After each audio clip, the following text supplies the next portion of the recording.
ఏమైపోయిందంటే వాళ్ళని ఒక ఆక్రమణదారులుగా ఎంక్రోచర్స్గా ముద్ర వేస్తూ మీరు వాళ్ళ భవనాలకు నంబర్లు వేస్తూ ఉంటే నిద్రపోకుండా వాళ్ళంతా కూడా ఇలా చాలా ఆందోళనలో ఉన్నారు. అది కొనుక్కున్న భూములు ప్రభుత్వమే రిజిస్ట్రేషన్ చేసింది, ప్రభుత్వమే మున్సిపాలిటీ అనుమతి ఇచ్చింది, ప్రభుత్వమే విద్యుత్ కనెక్షన్ ఇచ్చింది, ప్రభుత్వమే వాటర్ కనెక్షన్ ఇచ్చింది. వాళ్ళు ప్రతి సంవత్సరం ట్యాక్స్ కడతా ఉన్నారు. అటువంటి వాళ్ళను కూల్చేసేటువంటి కార్యక్రమం ఇలా ప్రభుత్వం మానుకోవాలన్నదే బీఆర్ఎస్ పార్టీ చెప్తా ఉంది. ఇందిరమ్మ రాజ్యం అంటే మరి గరీబో హటావ్ అంటారు, కానీ మీరేం చేస్తున్నారు? గరీబోంకో హటావ్ అనే విధంగా ఇలా కాంగ్రెస్ పార్టీ పనిచేస్తూ ఉంది.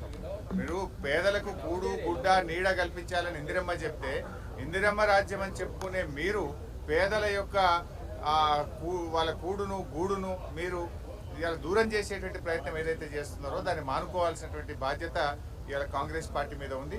రాహుల్ గాంధీ గారు బుల్డోజ్ రాజ్యానికి మేము వ్యతిరేకమని, బుల్డోజ్ రాజ్యం పోవాలని గంభీరమైన ఉపన్యాసాలు రాహుల్ గాంధీ గారు ఇస్తా ఉన్నారు. మరి ఇక్కడ ఈ తెలంగాణలో హైదరాబాద్లో బుల్డోజర్ రాజ్యమే నడుస్తూ ఉంది. రాహుల్ గాంధీ గారికి మేము విజ్ఞప్తి చేస్తా ఉన్నాం, వెంటనే బుల్డోజ్ రాజ్యాన్ని ఆపండి, బలవంతపు కూల్చివేతలు ఆపండి. ఇలా రాష్ట్రంలో అనేక సమస్యలు ఉన్నాయి. రాష్ట్రంలో పేదలందరూ కూడా ఎన్నో ఇబ్బందులతో ఉన్నారు. రైతులకు ఇప్పటిదాకా రైతు బంధు డబ్బులు పడలేదని లక్షలాది మంది రైతులు ఎదురు చూస్తా ఉన్నారు. ముఖ్యమంత్రి ఏమంటుండు? డబ్బులు లేవు రైతు బంధు వేయడానికి అంటున్నాడు. రుణమాఫీ చేయడానికి డబ్బులు లేవంటున్నాడు ముఖ్యమంత్రి గారు. 100 రోజుల్లో 4000 పెన్షన్ ఇస్తా అన్నాడు. 4000 పెన్షన్ కు డబ్బులు లేవంటున్నాడు ముఖ్యమంత్రి గారు. మహిళలకు 2500 ఇస్తా 100 రోజుల్లో అని ప్రభుత్వంలోకి వచ్చావు. ఎప్పుడు ఇస్తావు 2500 అంటే డబ్బులు లేవని ముఖ్యమంత్రి గారు మాట్లాడుతున్నారు. ఎస్సీ ఎస్టీ బీసీ మైనారిటీ హాస్టళ్లలో పిల్లలకు అన్నం పెట్టడానికి 7 నెలల నుంచి మెస్ ఛార్జీలు లేవు. 7 నెలల నుంచి పేద పిల్లలకు లక్షల మంది పేద విద్యార్థులకు అన్నం పెట్టడానికి డబ్బులు లేవంటావు, కానీ మూసీ సుందరీకరణకు 1,50,000 కోట్లు పెడతా అంటవా? నీ ప్రాధాన్యత ఏంది?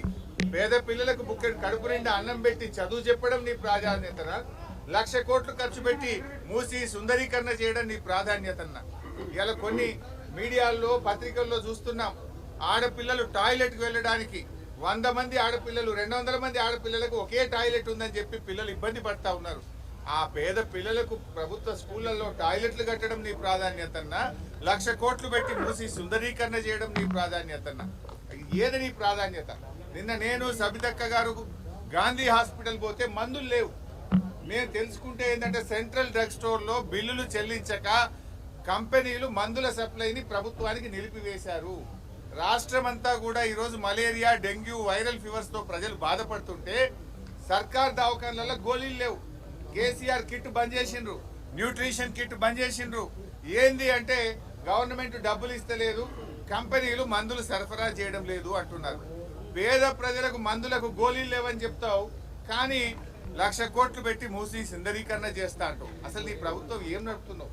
ఒక తుగ్లక్ ప్రభుత్వం లాగా అయిపోయింది, పిచ్చేవుడి చేతిలో రాయిలాగా అయిపోయింది. నీ ప్రాధాన్యత ఏంది? పేద ప్రజలకు మందులు ఇవ్వడం నీ ప్రాధాన్యతన్నా? పేద పిల్లలకు కడుపు నిండా అన్నం పెట్టడం నీ ప్రాధాన్యతన్నా? రైతులకు ఇచ్చిన మాట ప్రకారంగా 7,500 రైతు భరోసా ఇవ్వడం నీ ప్రాధాన్యతన్నా? 1,00,000 కోట్లు పెట్టి నువ్వు సుందరీకరణ చేయడం నీ ప్రాధాన్యతనా? ఏది నీ ప్రాధాన్యత? నువ్వు ఏం చెప్పి ప్రజలకు అధికారంలోకి వచ్చావు? ప్రజలకు ఇచ్చిన మాట ముందు నిలబెట్టుకో.